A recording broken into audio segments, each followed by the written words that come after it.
The ultimatum. They came without warning.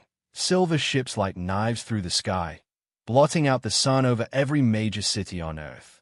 In less than an hour, communications collapsed, satellites blinked out, and Earth militaries were reduced to burning wreckage. The Zarketh Dominion had arrived, and they didn't need to fight. They expected surrender. The message echoed in every language, on every screen, through every speaker. You are conquered. Surrender, and be allowed to live. Resist, and be erased. Aboard one of the few surviving military outposts buried deep in the Colorado Rockies, Captain Aisha Grant stood among the ruins of a command center still smoldering from an orbital strike. The air stank of melted circuits and scorched flesh. The high command was gone, dead, scattered, or cut off. All that remained was scraps, technicians, a few soldiers, a medic, and 2 hackers who'd rerouted old Cold War fiber lines to get a signal. Surrender, one of the survivors muttered. What the hell else can we do? Aisha didn't respond right away. She stared at the flickering display showing alien ships hovering over New York, London, Beijing, calm, patient, waiting for humanity to kneel. They think we're done, she said finally. Her voice was low, calm. That we'll beg. That they've already won. Hacker Juno Ortega leaned over her keyboard. I cracked their patrol signal. A wrecking squad just touched down near Colorado Springs. 4 soldiers, drone escort. Arrogant, Aisha murmured. They think we're pacified already. Corporal Rafi Patel, still bleeding from a shoulder wound, grinned through the pain. Sounds like they're asking to get jumped. Aisha turned to the room. We don't have a fleet. We don't have a government. But we've got teeth. If they expect surrender, let's show them what a mistake that was. The plan was brutal in its simplicity. Hit fast. Hit hard. Vanish. At dusk, the ragtag team moved through the forest toward the alien landing zone. Zarketh's soldiers, tall, armored, with glowing blue optics, stood scanning the woods. Their drones hovered overhead, but they hadn't accounted for human cunning. Ortega had fried the local GPS grid with a pulse bomb, blinding their navigation systems. Aisha signaled. 2 homemade EMP grenades sailed through the air. The drones dropped instantly, twitching in the dirt. In the next breath, Ruffy fired a rocket-propelled spear, jury-rigged from construction equipment, into the chest of the lead alien. Chaos erupted. The squad tore through the aliens in seconds. One tried to radio for help. Ortega jammed the signal and played back Earth's national anthems in its place. As the last Zarketh collapsed, Aisha stepped forward, boots crunching glass. She grabbed the alien's helmet, tore it free, and stared into its compound eyes. Tell your Dominion, she said coldly, Earth doesn't surrender. We fight. Guerrilla Earth. The Zarketh Dominion expected a swift conquest. They didn't understand Earth. After the first ambush in Colorado, alien commanders issued new directives. Increase patrols, subdue all remaining resistance, and accelerate pacification protocols. But Earth didn't cooperate. Road collapsed beneath their transports. Buildings turned into death traps. Civilians vanished by day, and by night, Zarketh patrols disappeared. In the wreckage of a former shopping mall outside Chicago, Captain Aisha Grant watched a team of volunteers rig a food court with explosives made from fertilizer and scrap electronics. They'd already taken out 2 Zarketh convoys this week using rig power tools and a hijacked food delivery robot. This mall used to sell yoga pants and overpriced coffee, muttered Ruffy Patel, bandaging his arm. Now it's a war factory. War makes do, Aisha said. She tapped a tablet scavenged from a tech store. Ortega, give me a sit rep. Juno Ortega appeared on the cracked screen. Northern Resistance cells just down a Zarketh walker using a tow truck and thermite. They're sending video. Seconds later, footage streamed in, an enormous tripod-like war machine collapsing in flames, cheered on by farmers in stolen body armor. They thought this would be easy, Aisha said. Now they are bleeding every mile. The Zarketh had tech, plasma rifles, anti-grave transports, combat drones. But Earth had 8 billion angry humans, an internet full of DIY bomb recipes, and a planet built like a death trap. Hurricanes stalled their air cover. Mountain terrain hid entire battalions. Jungle humidity wrecked their gear. And worst of all, humans fought dirty. In Brazil, rebels dumped magnetic sludge into a landing zone, grounding a fleet of alien shuttles. In Canada, hunters trained bays to chase down alien scouts by scent. In the Philippines, fishermen toned harpoons into energy weapon launches. Earth wasn't unified, but it didn't need to be. Resistance spread like wildfire, decentralized and uncontrollable. One night, Aisha stood on a rooftop as smoke curled above the skyline. A nearby Zarketh garrison had gone up in flames after a truck rigged with gas canisters rolled into their supply depot. Across the city, civilians hacked old billboards to display a new message. Earth fights back. Ortega patched in again. We've hijacked one of their data relays. I'm decoding a transmission from Zarketh Command. Aisha leaned in. Play it. A cold, distorted alien voice echoed through the room. Resistance remains higher than projected. Civilian compliance at 2%. Recommend full-scale subjugation.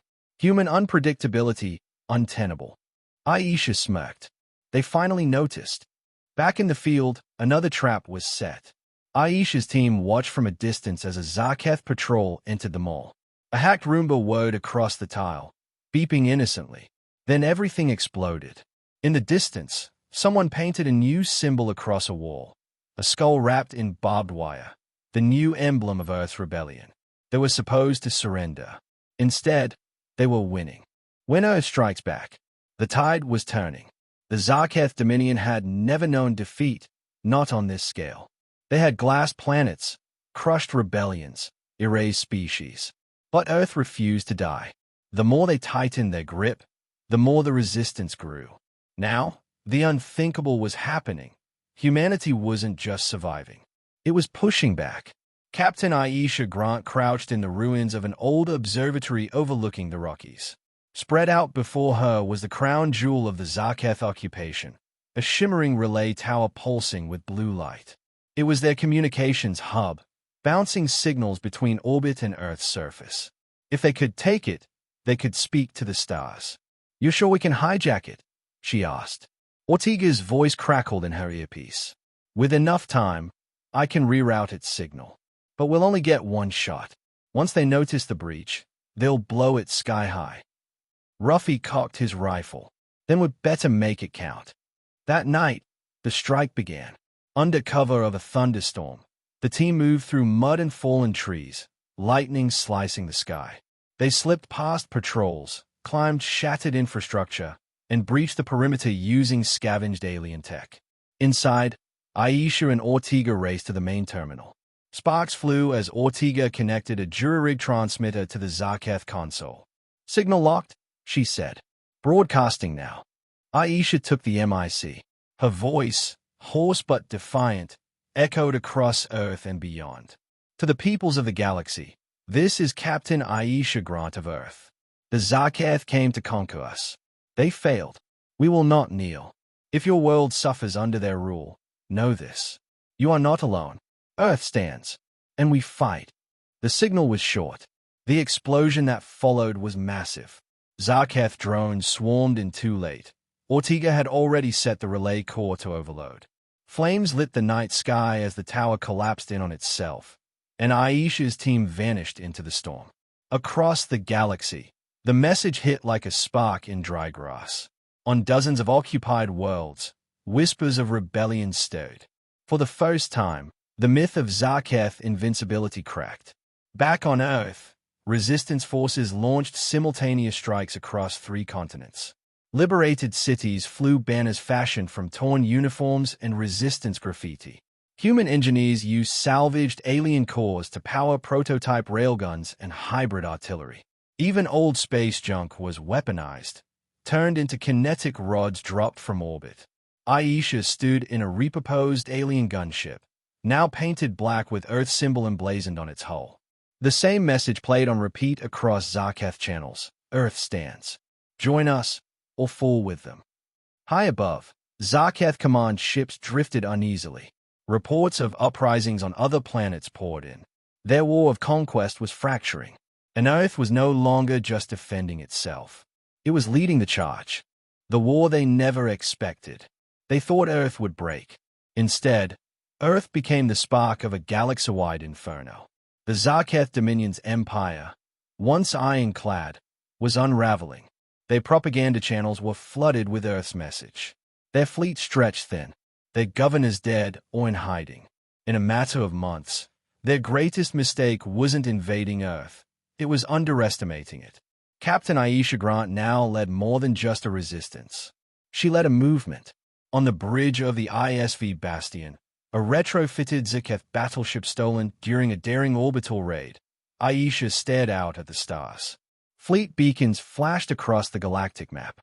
Earth's insurgent cells had united with alien dissidents from half a dozen subjugated species.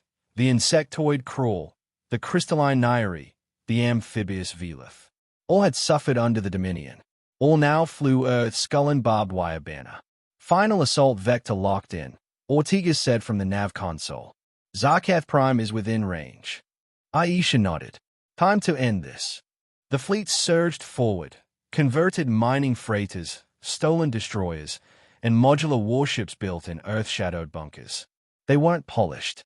They weren't perfect, but they were deadly. The battle for Zarketh Prime wasn't clean.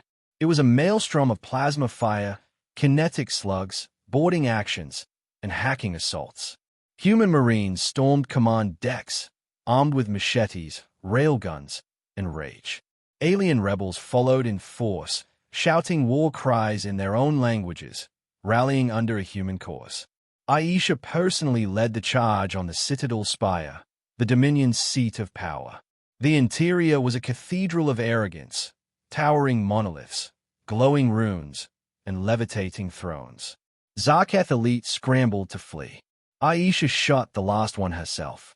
She climbed the dais, boots echoing across polished stone, and raised a battered Earth flag above their throne. Broadcasts of the moment spread to every corner of the galaxy.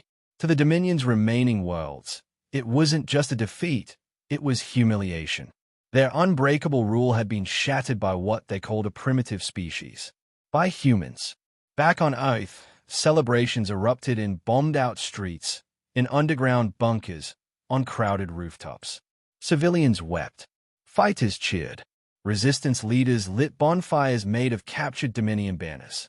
Later, standing before a united galactic council on a station orbiting Earth, Aisha addressed beings from dozens of species. You came here expecting slaves. You left running from soldiers. Earth was never yours to take. And now, we are no longer alone. She paused, letting her words hang in the silence. We were supposed to surrender. Instead, we started a war. And we finished it. The chamber erupted in applause, clicking mandibles, vibrating fins, clapping hands, chittering limbs, all united by the one thing the Dominion never predicted: humanity's refusal to bow. Aisha looked once more toward the stars. The war was over, but humanity's place in the galaxy had just begun.